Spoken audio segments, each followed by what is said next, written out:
দিনভর নানা ব্যস্ততা, তার মাঝেও বাংলাদেশ নারী দলের জন্য সময় রেখেছিলেন ডোনাল্ড লু। আমন্ত্রণ জানানো হয়েছিল শান্ত, সাকিব, মাহমুদুল্লাহদেরও, কিন্তু যুক্তরাষ্ট্রের উদ্দেশ্যে ফ্লাইট থাকার কারণে ক্রিকেটারদের সঙ্গে আর দেখা হয়নি ডোনাল্ড লুর। তবে শান্তদের জন্য শুভকামনা জানাতে ভুল করেননি মার্কিন সহকারী পররাষ্ট্রমন্ত্রী। Thank you so much for joining us today. Good luck to the men's national team.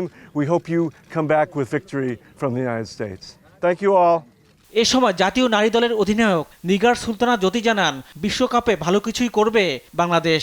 সবসময় আমাদের কাছ থেকে থাকে যে আমরা সবসময় বেস্ট উইশেসটাই জানাই, এবং যেহেতু এবার আমাদের জন্য বলবো যে সিনিয়ররা কিছু প্লেয়াররা আছেন যারা ভালো ছন্দে আছেন হয়তোবা, সো আমাদের পক্ষ থেকে সবার টিমের পক্ষ থেকে সবাইকে জানাই শুভেচ্ছা, যেন বাংলাদেশ এবার যেন একটা ভালো T20 ওয়ার্ল্ড কাপ শেষ করে আসে। আর জাতীয় দলের সাবেক অধিনায়ক হাবিবুল বাশার সমালোচনায় কান না দিয়ে মাঠের খেলায় মনোযোগ হওয়ার পরামর্শ দেন। বাট দল যখন কোনো টুর্নামেন্ট খেলতে যায় তখন ডেফিনেটলি একটা লক্ষ্য নিয়ে যায়।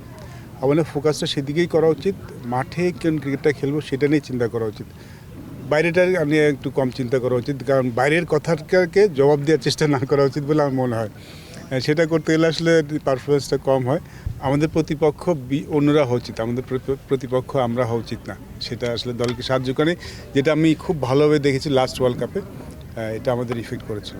7 জুন যুক্তরাষ্ট্রের ডালাসে শ্রীলঙ্কার বিপক্ষে ম্যাচ দিয়ে শুরু হবে বাংলাদেশের বিশ্বকাপ মিশন। রিফাত আঞ্জুম, দেশ টিভি, ঢাকা।